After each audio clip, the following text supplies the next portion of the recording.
dalam hidup. Bila berjumpa macam kes pemuda yang bunuh 99 orang tu kan. Dia bunuh 99 orang. Dia berjumpa dengan seorang abid. Orang yang rajin buat amal ibadah. Dia tanya, saya telah bunuh orang 99 orang. Macam mana saya ni? Dia sebut demikian. Orang tu kata, bunuh berapa? 99 orang. Neraka lah dia sebut. Neraka terus. Dia bunuh orang tersebut. Cukup 100 orang. Cukup 100 orang.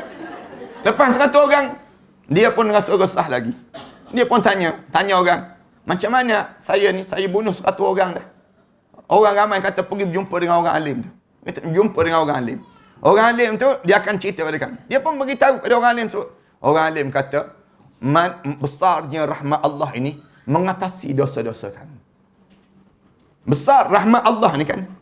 Dosa kamu tu banyak mana? Dia kata, dosa saya ni bunuh orang 100 orang dalam hidup. Katanya orang alim tu, walaupun sebanyak mana pun dosa kamu, rahmat Allah mengatasi daripada dosa yang kamu lakukan dalam hidup. Allah ni maha pemaaf. Dan Allah ni maha pemurah dalam hidup.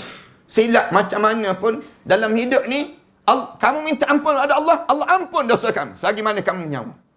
سنخوض معاركنا معهم وسنمضي جموعا نردعهم ونعيد الحق المغتصب وبكل القوة ندفعهم وبكل القوة ندفعهم بسلاح الحق البتار سنحرر أرض الأحرار ونعيد الطهر إلى القدس من بعد الذل وذا العار من بعد الذل وذا العار سنخوض معاركنا معهم وسنمضي جموعا نردعهم ونعيد الحق المغتصب وبكل القوة ندفعهم وبكل القوة ندفعهم وسنمضي ندك معاقلهم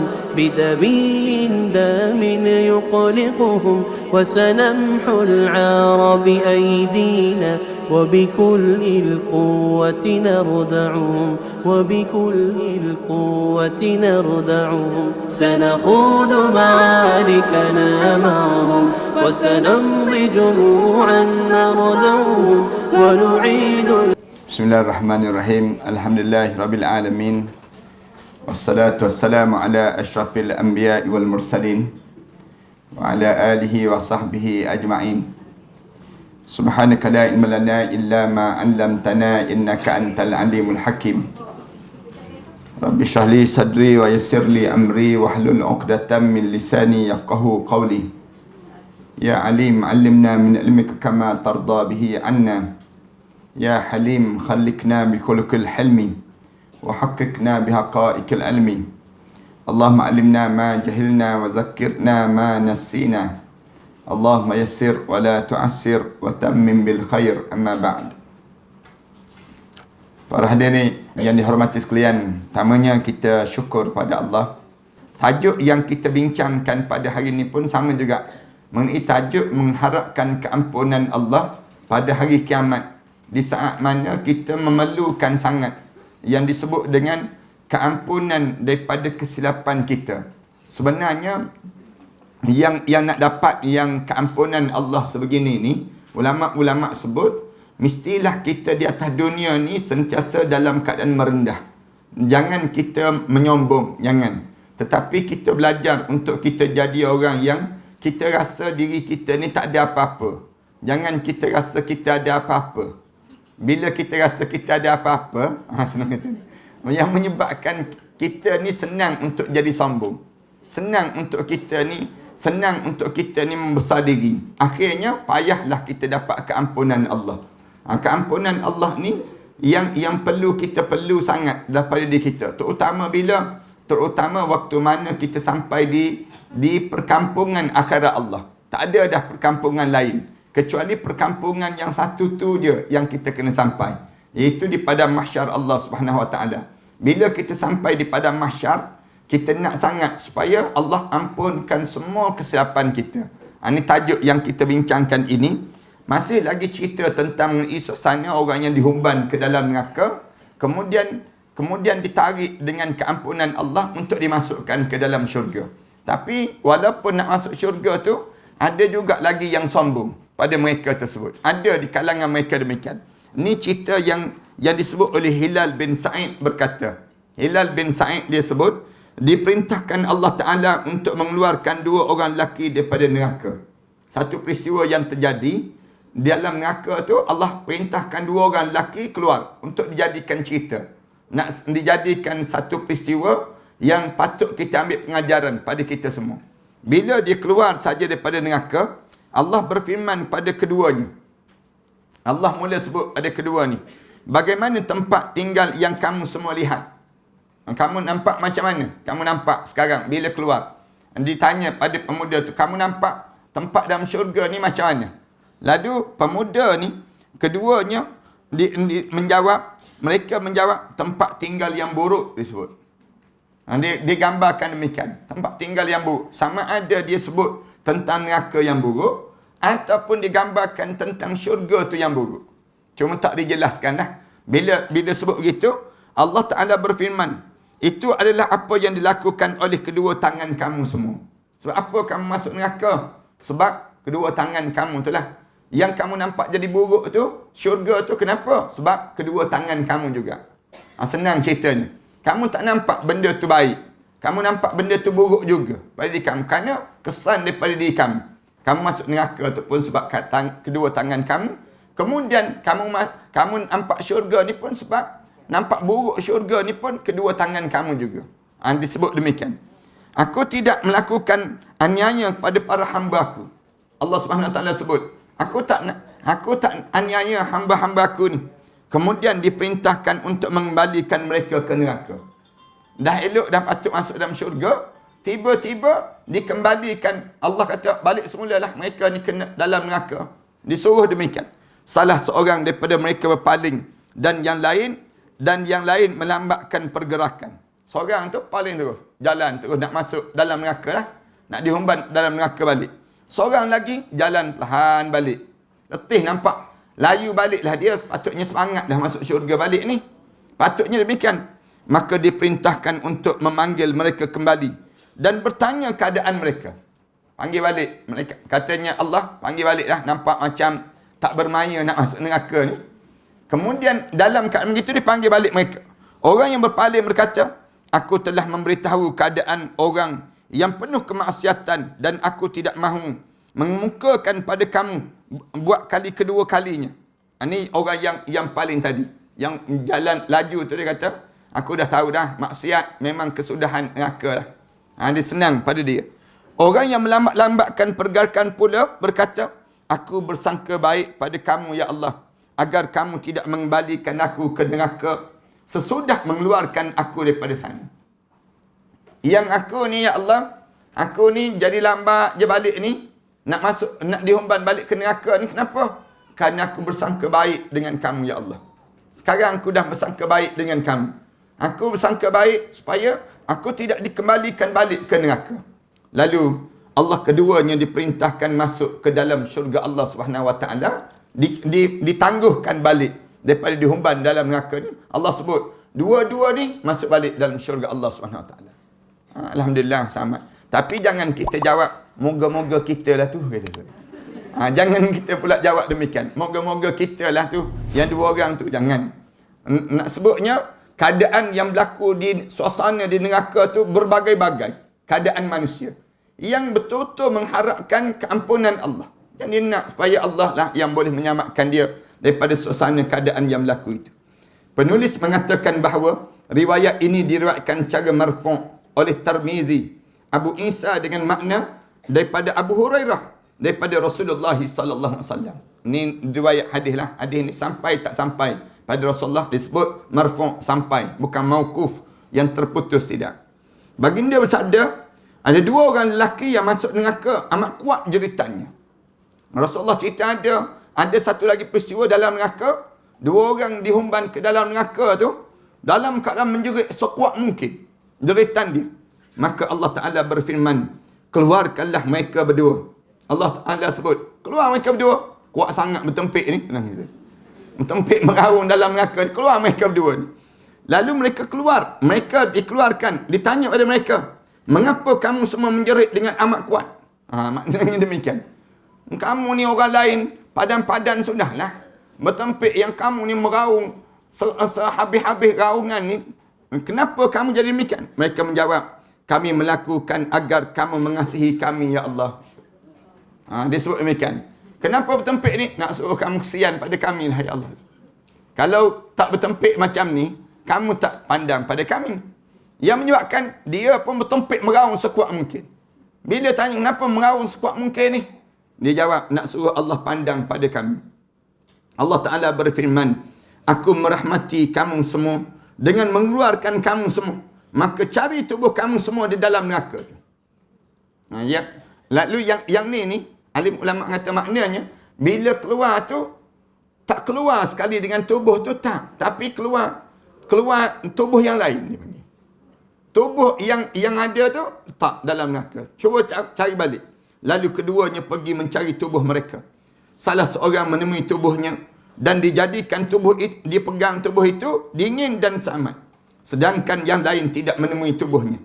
Allah Ta'ala berfirman padanya, apa yang menghalang kamu mendapat tubuh kamu seperti teman kamu ini? Yang kamu tak jumpa tubuh kamu ni, kenapa? Seorang lagi ni. Dia menjawab, ya Allah, aku tidak mahu kamu mengembalikan aku sesudah engkau keluarkan aku daripada syurga itu, daripada neraka tersebut. Aku sengaja, ya Allah, tak cari biar tak jumpa. Cari biar tak jumpa. Dengan tujuan kalau jumpa, aku takut aku masuk balik. Lalu aku tak jumpa, ya Allah, disebut. Lalu Allah Ta'ala berfirman, kamu akan memperolehi apa yang diharapkan oleh kamu. Mereka berdua lalu dimasukkan ke dalam syurga dengan rahmatnya. Ini maknanya macam-macam PL orang kan. PL orang ni macam-macam.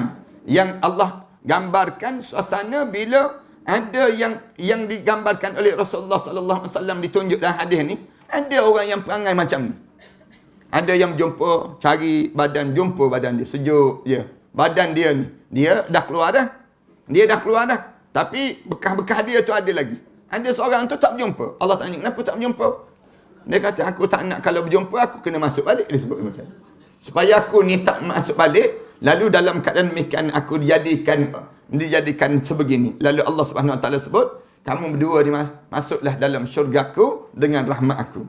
Abu Isa mengatakan bahawa sanad hadis ini dhaif. Yang kita baca tadi, sanad hadis dia tu dhaif. Dhaif maknanya lemah. Tapi kita tanya, habis tu kalau dhaif kenapa disebut juga kat sini? Tengok ni cara adab alim ulama. Alim ulama walaupun hadis tu dhaif, dia tetap cerita juga. Dia bagi tahu juga dengan tujuan apa? Tujuan nak suruh kita ambil pengajaran. Ambil pengajaran dan lepas tu buat pertimbangan. Kerana tidaklah hadis ni maudhu'. Hadis maudhu' maksudnya hadis yang direka.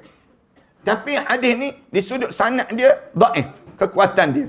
Oleh kerana perawi dia dhaif, boleh jadi ada benda kekuatan matan tu ada. Jadi diterima, dipanggil. Alim ulama disusun balik sama kaedah demikian pada diri kita. Orang kita ni sebut dhaif, tolak terus.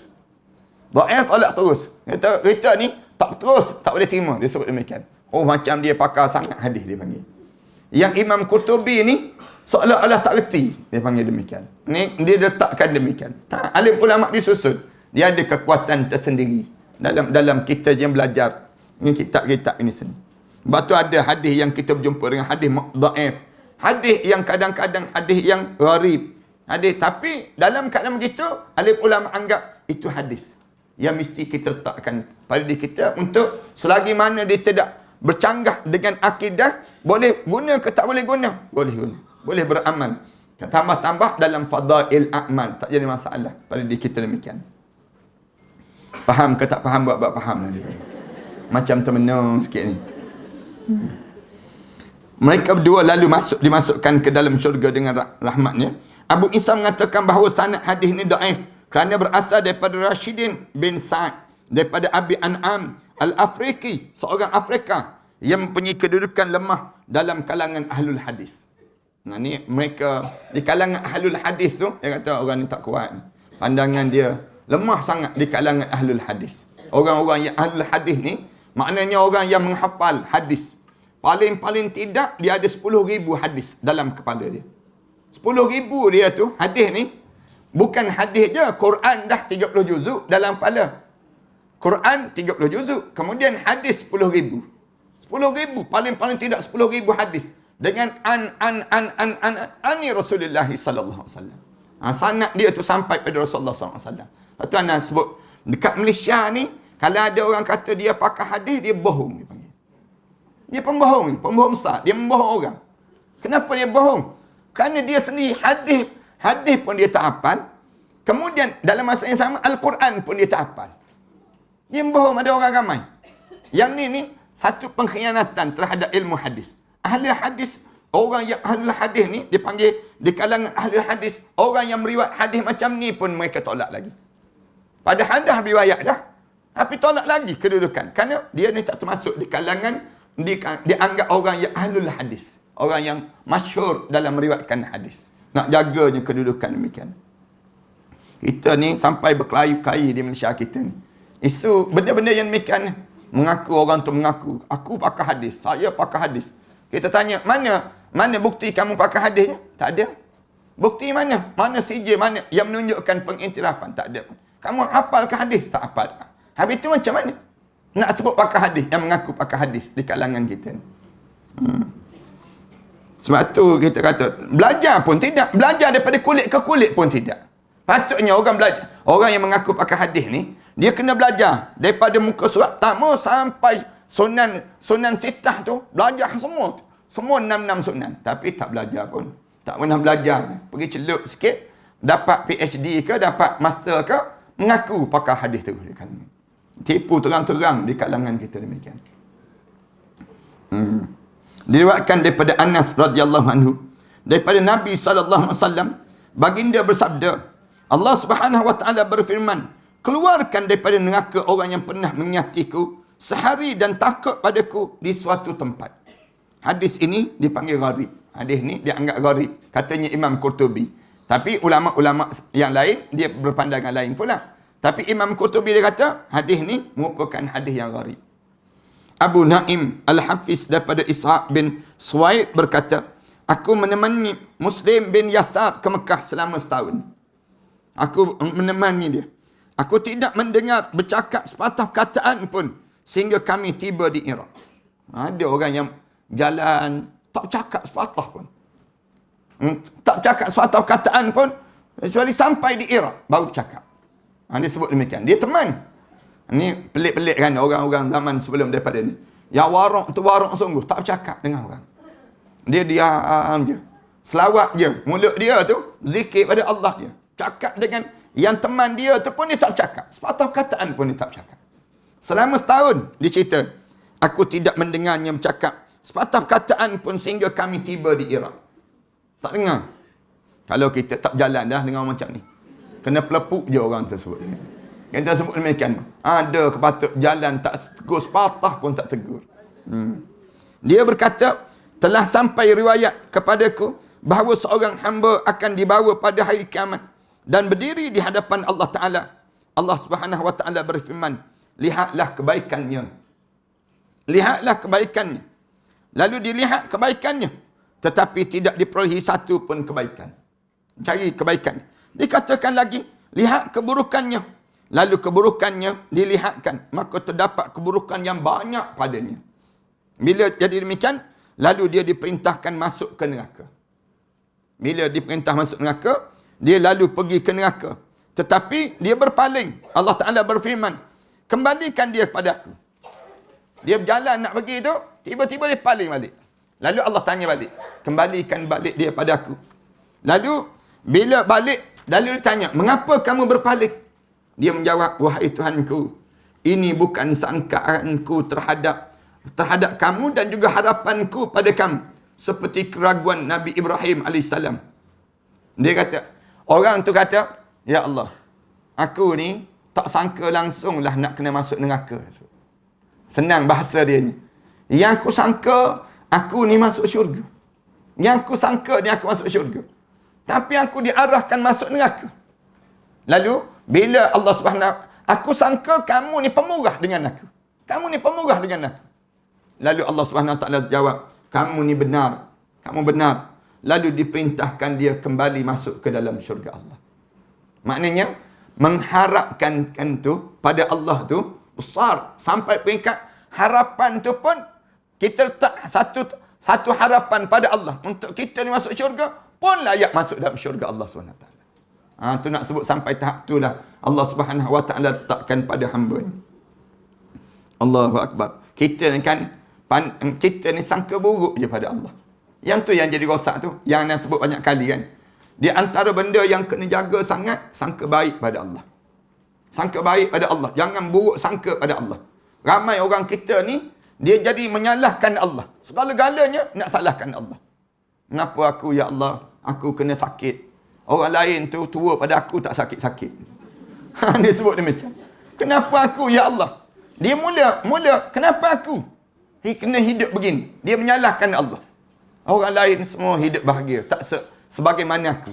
Ini maknanya menyalahkan Allah. Jangan menyalahkan Allah pada diri kita. Anda jumpa ada seorang perempuan. Dia umur 38 tahun. Dia sebut pada anaknya. Dia datang jumpa dengan anak. Dia kata, Ustaz, saya ni kenapa Ustaz? Dia kata, dia menangis lah. Dia sebut, saya fikir nak bunuh diri je. Nak bunuh diri je. Anda tanya pada dia kenapa? Dia kata, sebab saya kena kanser otak Ustaz. Kanser saya ni stage yang keempat dah. Kanser umur 38 tahun. Kemudian anda tanya pada dia, kemudian bila saya sakit sungguh Ustaz, saya nak bunuh diri je. Dia sebut, saya sakit, saya nak bunuh diri. Saya rasa demikian. Kenapa saya nak menyalahkan Allah? Ni silap, anda kata. Silap. Sebenarnya Allah bagi dah penyakit pada kita. Dalam hidup kita ni, sangka baiklah pada Allah. Sangka baik pada Allah. Sangka baik apa dia? Allah nak suruh kita mati husnul khatimah. Allah nak suruh kita ni mati husnul khatimah. Allah bagi tanda. Tanda apa dia? Tanda pada diri kita ni, Allah nak tunjuk sayang. Kita buat betul sebaik mungkin. Di saat inilah kita kena bersedia sebetulnya. Dalam hidup kita. Dia menangis tu. Anak kata, patutnya kita rasa bangga. Allah sayang pada kita.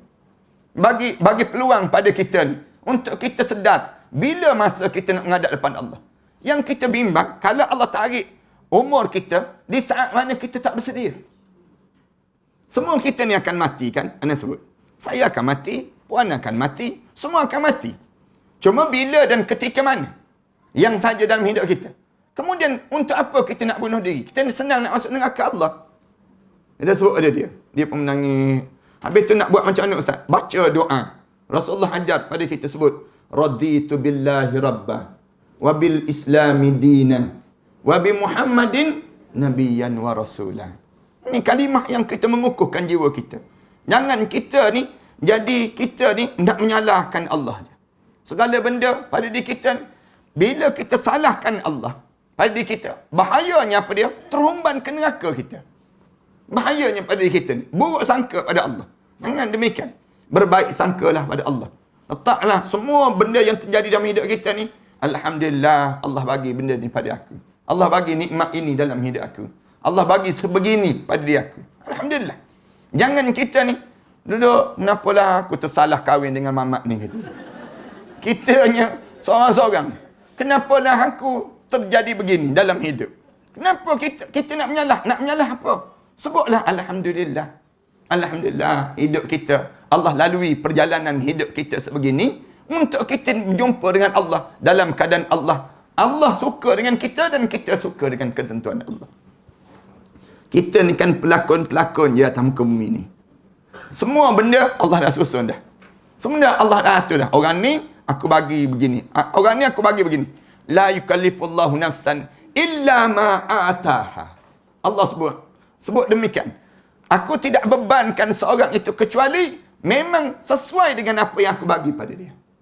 Dalam ayat yang lain Allah Subhanahu Wa Taala sebut la yukallifullahu nafsan illa wus'aha.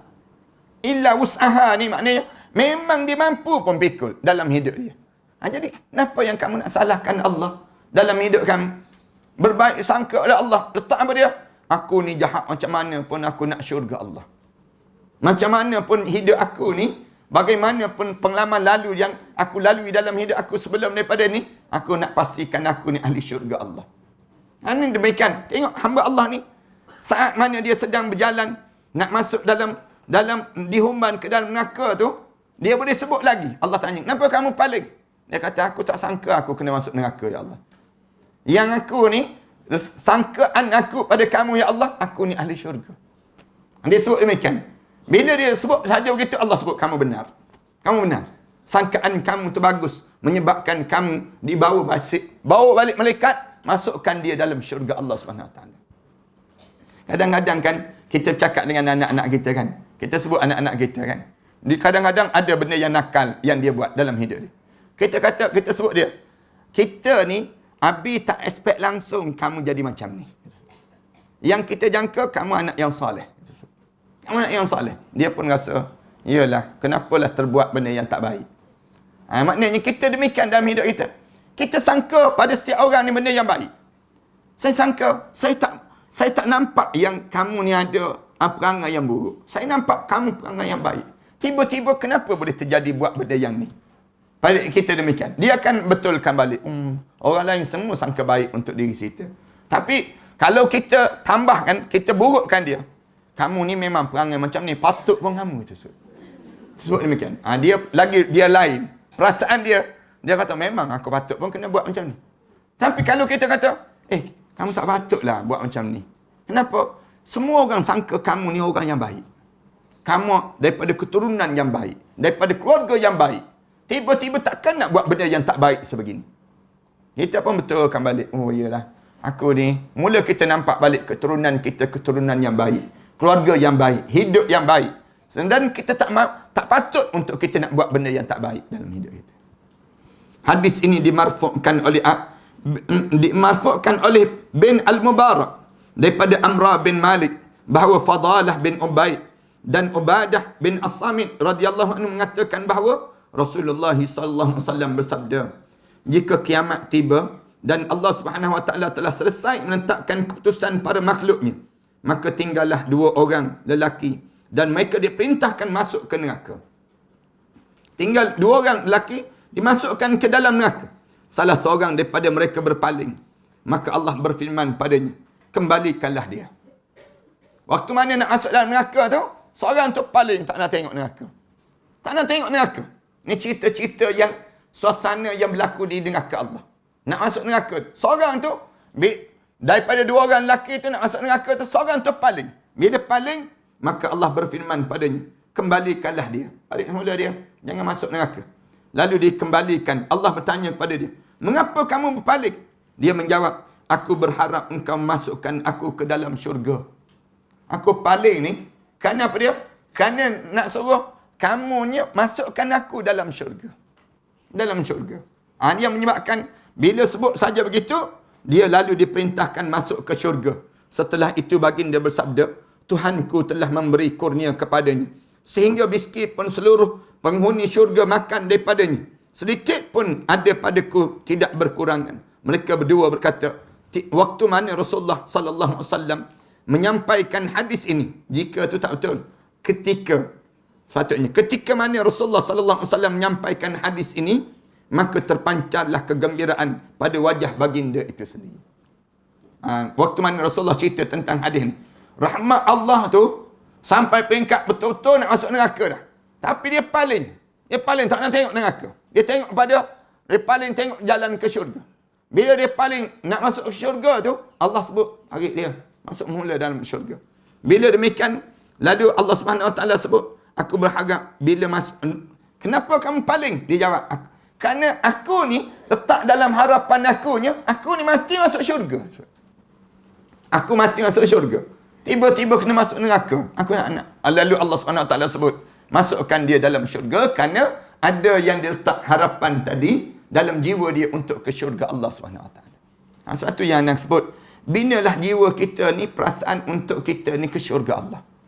Dalam jiwa kita ni, dalam hidup kita ni matlamat yang besar pada diri kita, syurga dia. Kita ni seburuk mana pun kita, seteruk mana pun kita, biar kita je boleh sampai peringkat kita ni ke syurga juga dalam hidup kita. Jangan sampai dalam hati kita ni, tengok tak ada langsung ni aku ni masuk syurga ni. Gaya-gaya neraka aku ni. Yang kita je tak ada langsung pada diri kita nak pada syurga Allah. Yang ni yang jadi bahaya dalam hidup setiap orang mukmin. Kita kan kalau kita hantar anak kita ke asrama kan, kejap-kejap anak kita pandang balik kita. Kejap-kejap pandang balik. Rasa nak pergi ambil balik tu. Anak kita demikian kan. Anak kita tu kalau dia paling tengok kita mengalir mata misal contohnya. Kadang-kadang dia tak mengalir mata, kita mengalir mata dulu. Kita dulu mengalir mata. Tengok anak kita kan. Bila anak itu sayu je rasa. Rasa sayu je. Demikian. Anak gambarkan tentang Allah. Dia tengok hamba dia. Tak sampai hati dia nak humban hamba tersebut dalam neraka Allah. Tak sampai. Maksudnya Allah SWT tengok. Berianya hamba aku ni. Muka dia tu nampak sayu sedih sungguh. Nak kepada syurga. Harapnya nak kepada syurga. Nampak pada diri dia. Lalu layaklah untuk ditarik. Untuk dimasukkan ke dalam syurga Allah SWT. Kemudian sambung sikit lagi. Yang pertama dikatakan Allah kepada orang mukmin, dan yang pertama mereka katakan kepada Allah SWT. Ucapan apa yang akan disebut oleh Allah kepada orang mukmin? Dan orang mukmin akan kata bagaimana pada Allah? Waktu mana di pada mahsyar Allah SWT itu? Ataupun waktu mana masuk dalam syurga?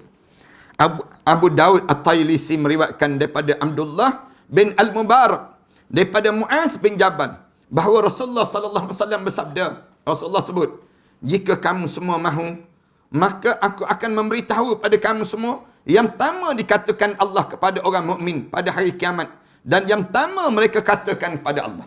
Rasulullah tanya sahabat-sahabat, nak tak kalau aku bagi tahu pada kamu kalimah yang pertama yang akan disebut oleh Allah kepada orang mukmin, dan kalimah yang pertama yang akan keluar daripada mulut orang mukmin sebut pada Allah SWT di hari kiamat. Di hari kiamat ni kan dia ada 3 kelompok je manusia ni. Mukmin, kafir dan munafik. Yang maksudkan Rasulullah maksudkan ialah mukmin. Orang mukmin ni bila sampai berada di pada mahsyar tu, Allah akan kata apa dia pada mereka tersebut. Dan kemudian mereka akan sebut apa dia pada Allah Subhanahu Wa Taala. Lalu sahabat-sahabat jawab terus. Mereka menjawab, mahu ya Rasulullah. Ya Rasulullah. Bukan sahabatlah. Kita pun nak tahu juga kan. Maknanya kita ni pun, Allah, apa dia yang macam anda pernah tak sebut pada jemaah kan. Jemaah pernah tak terfikir dalam hidup kita bila kita masuk syurga, makanan apa yang kita akan mula makan dalam syurga Allah? Makanan tamu. Masuk syurga tu, kita nak makan apa dia? Ni yang kita pun nak tahu jugalah apa dia.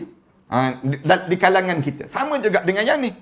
Kalimah apa yang kira-kiranya yang disebut oleh Allah pada orang mukmin bila berada di padang mahsyar Allah SWT.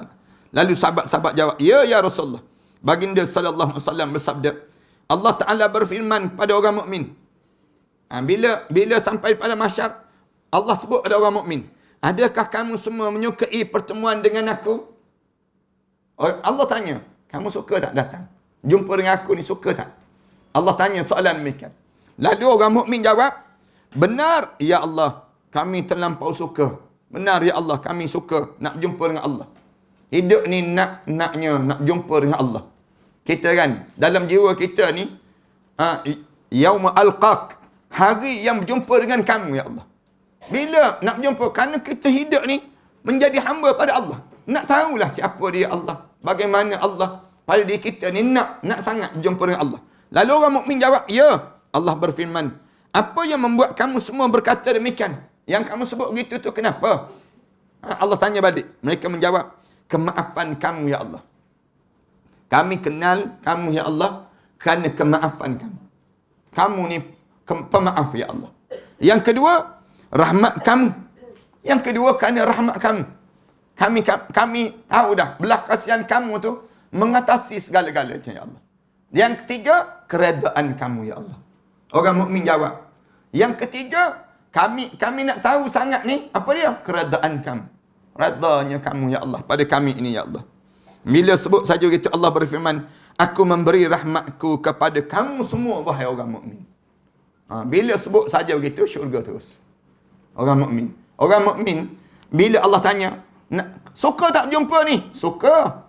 Kenapa kamu kata macam tu? Kerana kami tahu kamu maaf. Kamu maaf ya Allah. Yang kedua, kamu ni pula ya Allah, rahmat kamu tu mengatasi segala-galanya. Ni kepahaman dalam setiap di kalangan kita lah. Kita ni kan bangun malam-malam doa pada Allah. Sebut pada Allah dalam doa kita kan. dalam Rabbi firli wali walidayya warhamhuma kama rabbayani saghira. Tuhanku, tolonglah ampun dosaku. Kedua ibu bapa aku, dua ibu bapa aku tu, kamu belah kasihanlah pada mereka sebagaimana mereka belah kasihan pada aku, ya Allah. Kita sebut demikian, mengalir mata kita kan. Kita ingat keadaan yang demikian. Kita nampak rahmat Allah ni mengatasi segala-galanya. Rahmatnya Allah. Tengoklah ibu tu, macam mana pun kadang-kadang makanan dah dalam mulut dah. Saat mana anak dia tenganga lagi mulut. Tenganga lagi mulut. Keluar balik dalam mulut, masuk dalam mulut anak. Makan. Kita sanggup. Anak ni pun telan waktu rahmatnya ibu. Malam-malam tak tertidur. Anak demam, tak tidur. Rahmat Allah jauh daripada itu. Allah, rahmatnya Allah pada diri kita ni. Kita ni dalam keadaan dosa ni bergelumang, banyaknya dosa. Tapi angkat tangan je. Ya Allah, aku ni tak boleh nak sebut dosa aku ni banyak sangat, ya Allah. Sejak daripada kecil sampai aku ni tua sekarang ni, ya Allah. Tak tahu nak sebut macam mana dosa aku, ya Allah.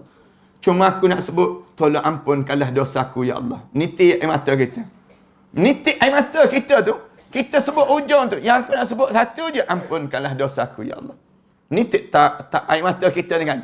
Saat mana begitu tu, Allah ampun dosa-dosa yang lalu. Tak sebut lagi pun. Tak sebut pun dosa-dosa kita ni. Kerana banyak sangat. Lalu keampunan Allah tu mengatasi daripada kemarahan Allah terhadap diri kita.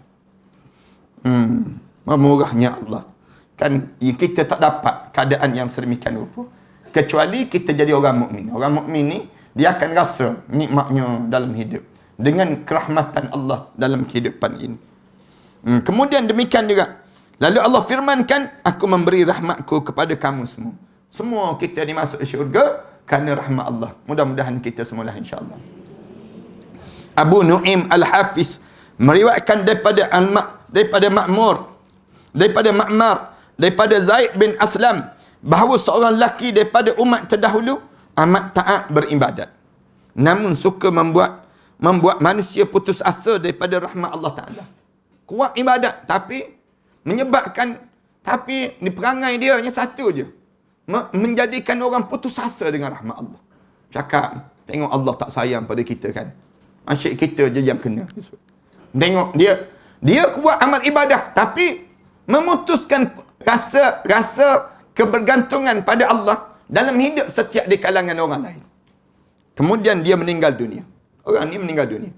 Lepas pada dia meninggal dunia, dia bertanya pada Allah Subhanahu Wa Taala, wahai Tuhanku, apakah yang ada di sisi kamu, di sisi aku ini, ya Allah? Allah Ta'ala berfirman, neraka, katanya Allah. Neraka. Yang ada sisi kamu, neraka.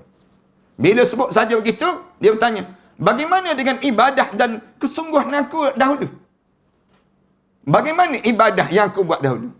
Masuk neraka ni macam mana, ya Allah? Ibadah aku. Dikatakan padanya, di dunia kamu telah membuat manusia berputus asa daripada rahmat Allah. Dan kini aku membuatkan kamu berputus asa daripada rahmat aku pula. Ini habis. Satu Allah Subhanahu Wa Taala sebut, la taqnatu min rahmatillah. Jangan kamu putus asa dengan rahmat Allah. Buka ruang untuk Islam. Satu kita ni dengan agama, jangan kita buat menyusah yang memayah. Jangan. Yassiru wa la tu'assiru. Wa basyiru wa la tunaffiru. Permudah, jangan payah. Dalam hidup kita dengan agama ni jangan buat payah-payah. Bila kita buat payah, nanti lagi susah dalam hidup kita. Dengan agama ni, mudah-mudah je pada diri kita. Senang-senang. Bila kita buat mudah, Allah akan permudahkan pada diri kita. Inna ma'al usri yusra. Allah Subhanahu Wa Taala sebutkan, semua benda yang payah tu, lepas tu akan mudah. Jangan kita buat payah-payah. Kalau kita buat payah-payah, dia akan lagi payah dalam hidup. Parahanskan bila berjumpa makanan, tengok makanan tu bersih, zahir. Kemudian yang meniaga tu bersih dalam keadaan elok semua zahir. Maka kita terimalah keadaan demikian. Jangan kita buat payah-payah. Kita tanya pula, gandum ni keluar kilang mana? Kita buat payah-payah. Nanti kita akan jadi susah dalam hidup kita. Dalam hidup kita ni, Islam ni dia mudah. Permudah je pada diri kita. Bila kita permudah dalam semua urusan agama, Allah akan permudahkan pada kita di akhirat nanti. Ada orang ni, dia suka sangat memayahkan orang. Dia suka nak memutuskan perasaan orang dengan Allah. tak boleh buat macam ni lah. Sebenarnya tak boleh. Ni, kamu nak korban kan? Kamu jangan potong-potong kuku ya. Dia sebut. Jangan kamu nanti kan. Dia sebut. Kawan tu panjang dah kuku. Nak sebut. Padahal sunat je. Sunat je. Sunat tak potong kuku. Tapi kalau dah panjang sangat, menyusahkan, potonglah. Tapi dia buat susah tu. Kadang-kadang kan kita datang menjumpa ustaz. Orang ni sebut macam ni, macam ni, macam ni. Betul ke ustaz? Kadang-kadang kita berjumpa kan. Orang sebut macam ni, dia tanya pada Ana, ustaz, betul ke orang ni kata tak boleh buat macam ni, tak boleh buat macam ni? Ana jawab senang je, dia seorang je tak boleh. Kita yang lain boleh. Ana jawab demikian. Dia seorang je yang susah. Agama ni mudah kan? Dalam agama, kecuali benda-benda yang telah ditunjukkan oleh Nabi sallallahu alaihi wasallam. Rasulullah kata yang ni tak boleh, yang ni boleh. Yang tu tak apa. Tapi kadang-kadang ada orang guna akal dia sendiri. Dia guna cara dia sendiri. Dia kata, yang ni tak boleh, yang ni. Yang menyebabkan putus asa orang dengan Allah. Dalam hidup. Bila berjumpa macam kes pemuda yang bunuh 99 orang tu kan. Dia bunuh 99 orang. Dia berjumpa dengan seorang abid. Orang yang rajin buat amal ibadah. Dia tanya, saya telah bunuh orang 99 orang. Macam mana saya ni? Dia sebut demikian. Orang tu kata, bunuh berapa? 99 orang. Neraka lah dia sebut. Neraka terus. Dia bunuh orang tersebut. Cukup 100 orang. Cukup 100 orang. Lepas 100 orang, dia pun rasa resah lagi. Dia pun tanya orang, macam mana saya ni, saya bunuh 100 orang dah. Orang ramai kata pergi berjumpa dengan orang alim tu. Kita jumpa dengan orang alim. Orang alim tu, dia akan cerita pada kamu. Dia pun beritahu pada orang alim tu. Orang alim kata, besarnya rahmat Allah ini mengatasi dosa-dosa kamu. Besar rahmat Allah ni kan. Dosa kamu tu banyak mana? Dia kata, dosa saya ni bunuh orang 100 orang dalam hidup. Katanya orang alim tu, walaupun sebanyak mana pun dosa kamu, rahmat Allah mengatasi daripada dosa yang kamu lakukan dalam hidup. Allah ni maha pemaaf. Dan Allah ni maha pemurah dalam hidup. Silap macam mana pun dalam hidup ni, kamu minta ampun ada Allah, Allah ampun dosa kamu. Selagi mana kamu nyawa. Cuma, orang alim ni sebut, kamu pindahlah, jangan tinggal kat sini. Kamu pergi tinggal tempat orang yang soleh-soleh. Bila kamu tinggal dengan orang yang soleh-soleh, kamu akan terikut cara hidup mereka. Kita ni kan, cuba kita perhati, kita pergi ke Mekah kan. Kita pergi ke Mekah, kita tengok orang pergi semayang. Dengan kita pergi semayang. Kita terikut kan? Terikut dalam hidup kita. Kita tengok orang berkejaran. Kadang-kadang, asal pukul 4, pukul 3 tu orang dah bergerak lah. Kita pun pukul 3 bergerak lah. Jalan juga dah kita. Kenapa terikut kan? Bila kita duduk tempat yang soleh. Orang yang baik-baik. Semua orang hidup dalam keadaan fikir tentang solat. Fikir tentang solat dalam hidup. Sampai kita ni rasa nak marah pula mula-mula tu. Bila kita nak beli barang, orang nak tutup kedai. Orang nak tutup kedai. Kita nak beli barang. Kita jadi, kenapa nak tutup ni? Orang kata solat. Oh, kena solat. Tunggu je lah. Tunggu dalam kedai. Depan pintu tu sebenarnya. Nak sebutnya. Rela tak pergi semayang. Nak gambarkan tentang perangai kita. Tapi kita terikut tak? Terikut yang baik. Lama-lama, mula-mula tu payahlah. Tapi lama-lama, elok je kita. Kita kan, bila dekat Mekah kan, bila lepas semayang je, orang bangun semayang untuk solat jenazah pula misalnya contoh. Kita pun bangun semayang, solat jenazah je. Di Malaysia, taubat lahum tak semayang. Nak sebutnya, di Mekah tu rajin pula. Hari tu kalau solat, waktu mana solat tu tak ada solat jenazah. Dia pula tanya, tak ada orang mati hari ni. Nak sebutnya demikian. Gambaran bagaimana saya nak sebutnya bagaimana hidup ni dia akan terkesan dengan suasana yang berada sekeliling kita. Alhamdulillah lah Allah bagi pada kita nikmat ini. Nikmat kita datang belajar, terkesan dalam hidup kita. Belajar pada diri kita demikian. Maknanya dalam hidup kita ni Allah kata, kalau kamu putus asa dengan aku, kamu tempat kamu dalam neraka. Bukan kamu je. Bahkan yang disebut dengan apa dia? Bahkan kamu menjadikan orang lain putus asa sama. Kamu menyusahkan orang lain pula. Jangan. Kita ni, katakanlah kita tak buat. Kita tak buat. Tapi jangan kita halang orang nak buat. Ni perangai yang mesti ada pada diri kita. Orang kita ni, satu penyakit yang ada pada diri kita. Kita tak buat. Tapi kita halang orang lain nak buat. Ni kerja-kerja menyebabkan masuk neraka ni dipanggil. Kalau kita sebut kerja macam ni masuk neraka, dia marah balik pada kita.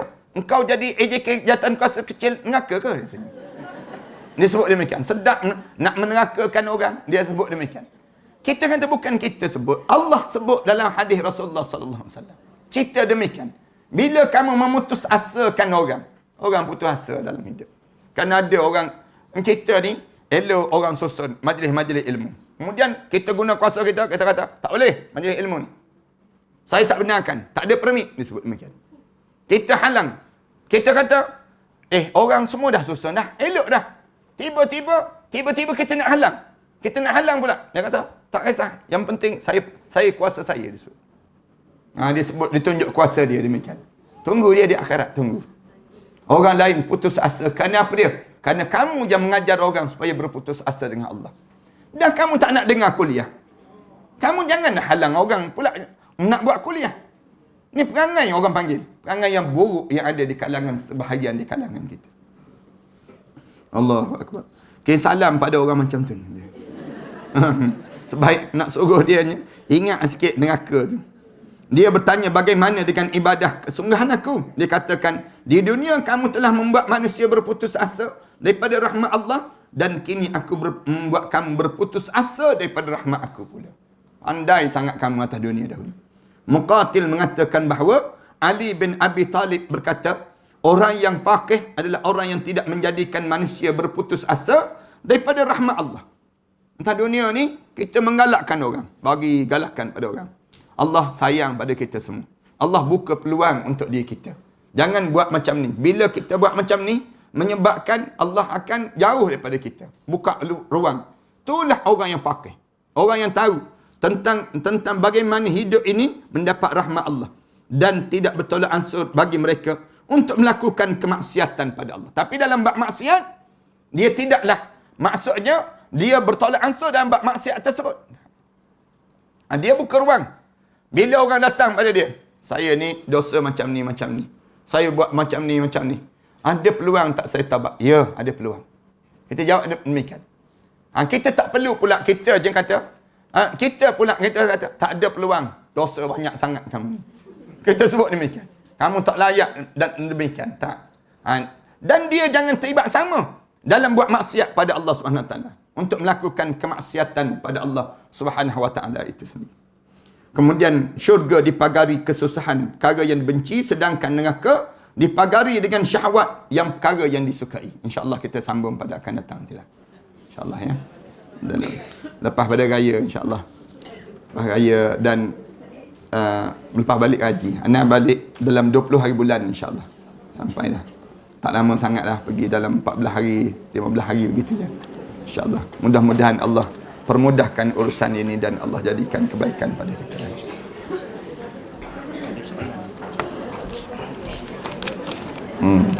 Oh, panjangnya soalan. Macam soalan SPM ni. Ustaz, saya ada sedikit pertanyaan. Sekarang musim haji. Patut ataupun tidak bakal-bakal haji beritahu pada saudara mara serta kenalan-kenalan dia tentang pemergian mereka ke tanah suci di sudut demikian. Patut. Sebab Rasulullah ajar supaya sebut. Rasulullah suruh kita bagi tahu pada kenalan kita, pada keluarga kita. Dengan tujuan kita bagi tahu bukan tujuan untuk riak, tapi tujuan untuk masing-masing mendoakan kita. Doa. Sebab tu ada doa menghantar orang pergi menunaikan haji. Doa tu Rasulullah ajar kan, supaya kita baca pada kawan-kawan. Manakala kita pula, bila kita nak tinggalkan orang ni, nak tinggal anak-anak kita baca doa pada mereka dan kita sebut pada jiran-jiran tetangga kita. Tolong perhatilah anak-anak saya ni, peninggalan saya dan keluarga saya. Mudah-mudahan Allah jadikan kebaikan ini dirasai bersama di kalangan kita. Jiran-jiran pun pakak-pakak tengok bukan rumah kita je. Dia tengok saja anak-anak kita berkeliaran ke mana. Kerana anak-anak ni bila mak ayah tak ada, berpotensi terus. Berpotensi apa dia? Nak jadi gaban. Nak jadi Power Rangers, nak jadi macam-macam gaya. Anak-anak kita ni. Jadi oleh demikian kita sebut pada sahabat-sahabat kita ni. Apa hukum dia? Sunat disebut. Sunat diberitahu hukum dia. Jika diharuskan, yang mana afdal, pada saudara ataupun pada kenalan? Dua-dua afdal. Pada alasan yang selalu diberi bakal haji, tidak mahu menunjuk-nunjuk, takut tak jadi pergi, visa tak siap atau tak dapat giliran. Yang ni yang menyebabkan masing-masing sembunyikan yang mereka nak. Jangan takutlah. Bila kita sebut kita nak pergi haji, maka kita minta orang baca doa. Kebetulan tak dapat visa. Misal contohnya, visa tak dapat. Kita dah dapat dah pahala haji. Pahala haji dah dapat dah. Kita janganlah kita rasa kita Allah tak dapat visa, tak dapat pahala haji. Sebenarnya dia tak nak naik, dia tak dapat naik kapal terbang je sebenarnya. Sebenarnya kalau kita tak dapat visa, kita dah niat dah, dapat dah pahala haji. Tu besar nilai. Kerana usaha dah Allah jadikan. Tapi Allah tak pilih lagi. Pahala tu dapat, tak dapat. Tak percaya cuba mati ya. Mati tu kita tengok ada dah pahala untuk diri kita demikian. Kadang-kadang orang kita ni kan, dia sibuk nak suruh dapat, tiba-tiba tak dapat, dia frust. Mula dia menyembunyi dalam Maiden 2 minggu. Dia jadi demikian. Mula dia buat demikian. Ni jangan. Pada diri kita, jangan malu. Malu apa kita? Dia kata malu, Ustaz dah buat jamuan. Orang dah bagi dah sumbangan. Kak Salwa dah buat kutipan. Dengan sebutnya demikian. Kemudian tiba-tiba tak dapat pergi pula. Misal contohnya, nak buat macam mana? Tak dapat rezeki. Allah tak pilih lagi. Jangan malu. Malu kita. Tetapi kita dah dapat pahala yang Allah telah sediakan untuk kita. Lepas tu orang tanya, habis duit yang kutip ni macam mana? Sama ada kita nak guna ataupun kita nak buat jamuan. Sedekah, bagi, buat macam-macam gaya. Banyak benda yang boleh lagi. Agama kita ni banyak sangat amalan-amalan yang kita boleh lakukan pada diri kita. Kalau tak tahu nak buat ke mana, bagi pada anak. Mudah. Pandailah kita buat ni. Dan juga untuk ibadah umrah, patut ataupun tidak dikhabarkan. Sama juga tadi. Sama je. Kita buat ibadah ni, dibenarkan, di antara ibadah yang kita dibenarkan untuk kita bagi tahu, di waktu itu kita jaga hati kita. Ya Allah, tolong jaga hati saya, bukan nak riak. Tapi saya nak pergi melaksanakan ibadah pada kamu, ya Allah. Waktu mana Nabi Musa, dia nak pergi jumpa dengan Allah, dia bagi tahu pada Nabi Harun. Dia bagi tahu supaya jaga. Nak sebutnya demikian. Demikian juga kita. Bila Rasulullah nak pergi ke mana-mana, Rasulullah bagi tahu pada sahabat-sahabat. Saya nak pergi ke sana, saya nak pergi sini. Cuma kena jagalah. Jaga tadi hati kita. Jangan kita nak menunjuk-nunjuk. Jangan kita nak dalam keadaan yang sebegitu. Satu. Yang kedua, satu lagi yang kita kena jaganya, dalam dunia digital kita ni, jangan senang nak check-in dalam check-in dalam Facebook dan sebagainya. Yang ni kena jagalah pada diri kita. Kadang-kadang dia jadi bahaya pada keluarga kita. Kadang-kadang bila kita check-in ni dalam tu, semua maklumat dalam komputer, dalam handphone kita dapat pada orang tersebut. Anda berjumpa dengan programmer kemarin dulu. Dia kata, Ustaz, kita ni Ustaz, kalau ada orang, kita nak dapat maklumat orang, tentang orang, termasuk gambar dalam handphone, apa saja dalam handphone, sampai kita boleh buka handphone dia, Ustaz. Sebab sekarang ni dia kata, bila orang check-in je, di mana dia check-in tempat dia berada, kita dapat di situ, kita boleh cross. Dia sebut, kita boleh cross. Dia panggil kod dia ni sendiri. Ni budak-budak hackers ni panggil. Dia kata, kita boleh tahu semua maklumat tentang dia. Kata, ni nak sebutnya bagaimana dunia kita sekarang. Kalau kita di kadang-kadang kan, kita nak bagi tahu kita berada kat sini, kita berada kat sini. Kita nak bagi tahu pada kawan kita. Bahaya sangat pada diri kita. Cuma kita bagi tahu pada siapa? Kenalan kita ni di sudut mulut je. Orang yang kita kenal, jiran-jiran kita tadi yang saya maksudkan. Tapi untuk awam, untuk umum, musuh ni dia tengok je kita. Kadang-kadang kita check-in tersebut, orang nak merompak rumah kita. Nak buat sesuatu benda pada kita. Keluarga kita sama juga. Kemudahan. Dan data kita ni habis. Maklumat kita tentang, hatta dia kata, kita tahu Ustaz, password dia. password untuk dia masuk Maybank ke, CIMB ke dan sebagainya. Mudah. Tu nak sebutnya. Sebab tu jangan senang untuk menggunakan kemudahan awam. Kadang-kadang ada kan kita pergi, sibuk kita tanya, internet apa? Wifi berapa? Kita nak minta password. Kita pun bila kita password masuk je, dia pun terus dapat semua maklumat dalam handphone kita. Tu benda-benda yang sedang terjadi dalam dunia kita sekarang ni. Lebih-lebih lagi lah, maklumat kita ni dijual begitu je, senang di kalangan kita. Mudah-mudahan Allah rahmatilah perjalanan ini dan Allah murahkan rezeki kita.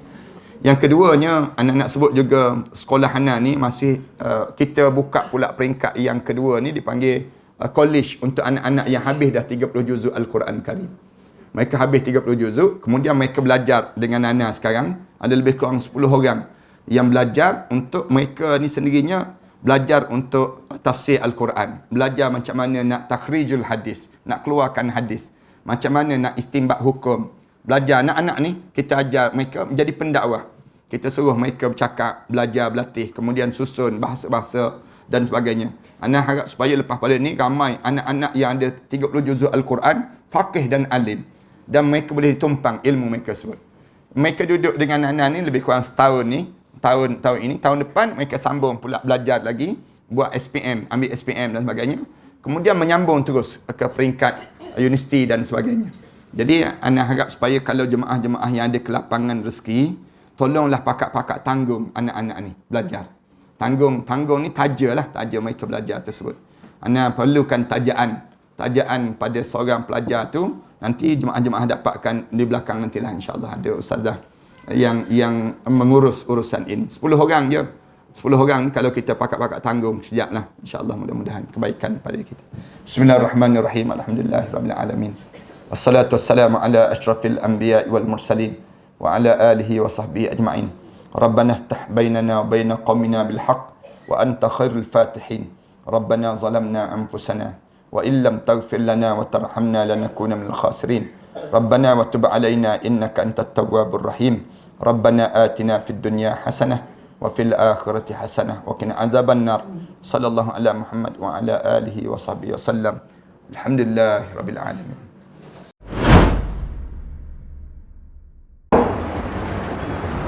Assalamualaikum warahmatullahi taala wabarakatuh. Alhamdulillah wassalatu wassalamu ala Rasulillah wa ala alihi wa man walah wa ba'd.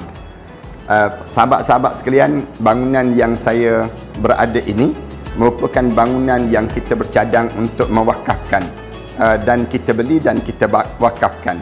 Sejumlah lebih kurang 5 juta kita perlukan, 3 blok terhadap kawasan ini. 3 blok ini kita telah bersedia untuk membayarnya setelah mana 3 bulan yang akan datang nanti. Saya mencari seramai lebih kurang 1,000 orang para pewakaf yang berjumlah sebanyak 5,000 setiap seorang. Hubungi talian ini dan setiap nama itu kita akan letakkan di bawah nama-nama Allah. Kemudian kita akan tampalkan di dinding terhadap bangunan ini, dijadikan untuk kemudahan bagi siapa yang berniat untuk mewakafkan bangunan ini. Tuan-tuan jangan risau. Selama mana ada bangunan ini, selama itulah pahala kita akan berpanjangan dan berpanjangan. Ambillah kesempatan di saat mana kita mempunyai peluang yang Allah bagi pada diri kita ini untuk sama-sama kita menyuburkan dan mewangikan kubur-kubur arwah-arwah ayah kita, arwah ibu kita, arwah-arwah yang telah meninggal dunia. Dan tak lupa kita pun bakal arwah yang kita akan mewakafkan bangunan ini, pahala-pahala akan berpanjangan dan berterusan. Setakat ini kami telah bersedia untuk membeli daripada pemilik yang bukan Islam kepada menjadi milik orang Islam pula. Mari bersama dengan kami, mudah-mudahan Allah jadikan kebaikan kepada dalam wakaf-wakaf di kalangan kita, kepada para pewakaf yang telah mewakafkan ini. Wallahu a'lam.